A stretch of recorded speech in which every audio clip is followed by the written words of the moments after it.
Welcome, everyone, to the Full Life Podcast, where we hope to inspire, challenge, and clarify your next steps in faith. I'm David Lawson, and today we are going to be talking about life change. We're going to be talking about the full life that Jesus came to offer to us. And when we think about life change and we think about the full life that Jesus gave to us, sometimes we wonder what that is. When Jesus was talking about the full life, he wasn't talking about money, he wasn't talking about possessions, he was talking about a quality of life, and he was talking about eternal life. And you might be looking at your life and you're thinking, I don't know that I'm experiencing that full life at all. Well, hopefully by the end of today, you will know that you can experience that full life for yourself. And today we're going to be hearing a story of someone whose life was totally transformed by the grace of God, and we trust it'll be an encouragement to you. And today with me is Tricia Yoder. Tricia, so glad that you could be with us today. Thanks for having me. I'm really looking forward to your story. I think it's going to be an encouragement to everyone. So before we kind of get into the story, why don't you tell us just a little bit about yourself, though?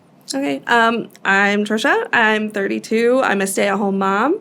Been married for 12 years, almost 12 years. Oh, congratulations. Thank you. I have 4 kids. Mm-hmm. They range from ages 11 down to almost 6. So big age range. Life is busy for you. It is. Yeah. Yes. I love it. Just helping them on their journeys is amazing. Yeah. I was a part-time photographer. Mm-hmm. I kind of strayed away from that a little bit. I just photograph my kids for fun now. I love reading, whether it's the Bible or just a good book. Yeah, and you told me you picked up another hobby too, collecting plants. Is that how you described it? Yes. Collecting plants. I just got 2 more last week, so yep, it's collecting officially. Okay. I love taking care of plants. Yeah. I was able to propagate 2 of my spider plants and just gave a bunch of those away. Okay. Yeah. So now you're collecting now and giving away, yep. Right? You're giving out the abundance of your collection. Okay. Exactly. Well, Tricia, I know that your story, it's a great story, and I know people are really going to be encouraged by it, but I know a significant part of your story rests on some challenges that you were facing in your life. Right. If you were to describe what your life was like, maybe in one word or one phrase or one sentence, how would you describe that? Fully broken to whole. Fully broken. Mm-hmm. Tell us a little bit more about that. I growing up, we just randomly went to church. I have no church experience prior to coming to Grace. I accepted Jesus at 13. But I had no one to guide me and lead me in that relationship. So what was a 13-year-old to do that knew nothing? Right.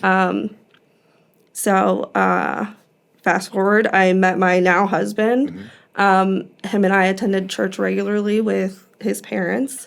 However, we ended up straying away from that because of the hypocritical nature of his parents. And some of the church members. While I kind of had a little faith, he lost his faith because of that. So once that happened, we didn't attend church anymore.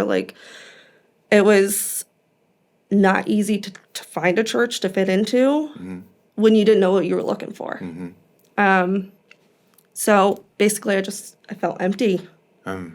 Yeah. And raising 4 kids, my husband was gone all the time. He made that sacrifice to work so that I could stay at home with them. Right. Which was our best decision because, daycare was so expensive and everything. And looking back now, having anxiety and depression, I kind of wonder if it was undiagnosed postpartum depression that just kind of, grew on itself. Yeah.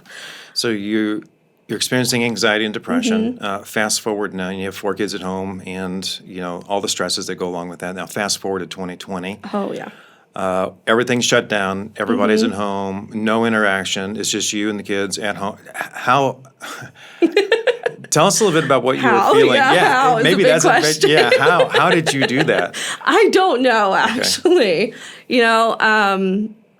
It caused a lot of worry and fear and unknown. And I was very much a person who liked to be in control of things. Right. So losing that control, losing our daily routine even, just made everything chaos. Yeah. It hurt my mental health big time. And then the kids at home, I have 4 kids. Yeah. They all have a different personality. Right. And as I told you earlier, like, they spend so much amount of time together and they're bickering and arguing over silly little things. Yeah. And that's hard to deal with as a stay-at-home mom. Yeah. And you're not just have the kids, now you have to school them, right? Like, it's homeschooling. Now you're teacher mom, too. It just added to the stress of it. But in the middle of all this, someone reaches out to you. Tell us a little bit about that. So at the end of March, actually, I'll flip this real quick. I had a fellow photographer friend on Facebook. I asked her if I could mention her name, Brianna Kreitz. She started a Facebook watch party for that morning service. And I had made it, just in time. I got to watch the intro and everything. And it was the Slaying Giants series on doubt. And that word doubt just made me stick with it. So I watched the whole service. And I actually rewatched again before this. Oh, did you? So I could get back into that mindset that I was in. And Pastor Nick said, when you're tempted to doubt God as you size up the storm, remember God permits it, God positions it, and God promises to eliminate it for good. And that had to be music to your ears. Exactly. Yeah. So during that time, obviously the words meant something to you, and they really harmonized with your heart. What did you have to do? What decision did you end up making, and what was going on in your mind and your heart at that time? I just know that my personal storm being anxiety and depression, if he permits it and uses it, it's for good. No matter what it is, it will be for good. So finishing watching that sermon before closing prayer, Pastor Nick always has a tendency to say or encourage you to accept the Lord if you have not done so yet. Right. So that's what I did. I opened my heart. I surrendered my life to Jesus. I asked for forgiveness and repented, and I haven't gone back. Yeah. When I hear your story and I think about how what characterized it before, brokenness, anxiety, depression, I'm sure you're kind of fighting some of that off a little bit, maybe even now a little bit. I don't know. It probably keeps coming back, wanting to come back a little bit. But that's not the woman I see. I see a lot of joy, not just happiness, but I see a lot of joy because there's been this transformation from the inside out. So obviously you're on a new path now. Right. You are going in a new direction. How would you describe your life now? Like, before, you described it as broken, anxiety, depression. Now that you've had this encounter with Jesus, how would you describe your life now? What word or phrase would you use to describe that now? Oh, I'm whole. Yes, I am whole. I don't have that empty spot trying to be filled by things of the world. Like, he filled that for me. Yeah. And if you have an empty spot, and trying to fill it with different things and it's not working, maybe you need to go to Jesus. What were some of those things you tried to fill it with?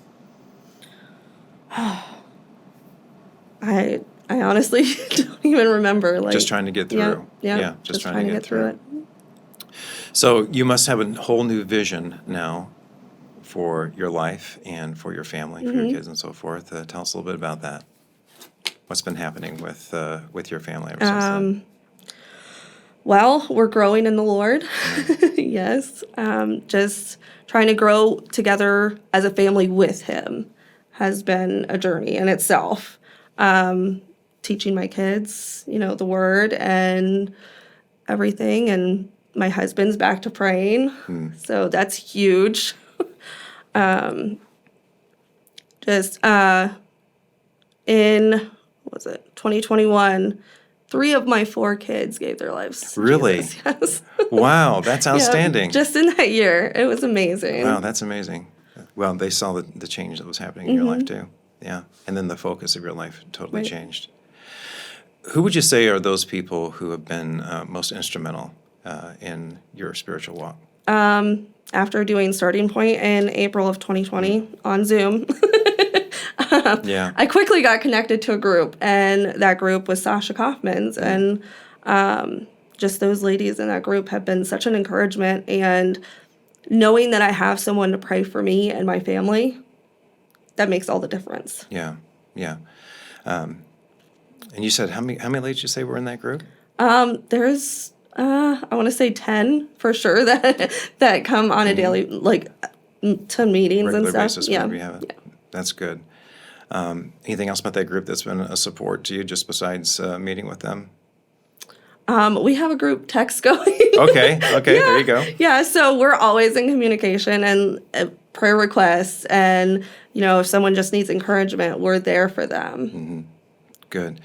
Well, if you had a recommendation, we believe here that there's always a next step. If you had a recommendation that you would want to give to our listeners, what would it be?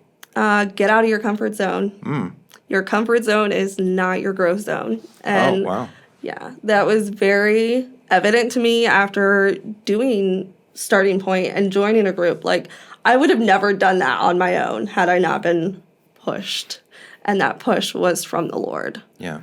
So, yeah. And I would say, too, based on your story, you never know what people are going through. Like, Right. And just an invitation, a simple invitation, just like you were invited to, hey, why don't you just join me for this online experience? And someone just reached out to you and invited you, and it ended up changing your life. Right. Like we say around here, life change is an invitation away. Yeah. Well, thanks so much for your story. I really appreciate it. Thanks for sharing that with us. I know it's been an encouragement to everyone. And I know for those of you who are listening or watching, I know it's been an encouragement to you as well. And if you don't have a church home and you would like to experience the full life that Jesus has for you, you're certainly welcome to join us either in person or online. You can go to graceforohio.org and you find out the times for our in-person meetings as well as our online experiences. And just remember that Jesus came that you might have life and you might have it to the full.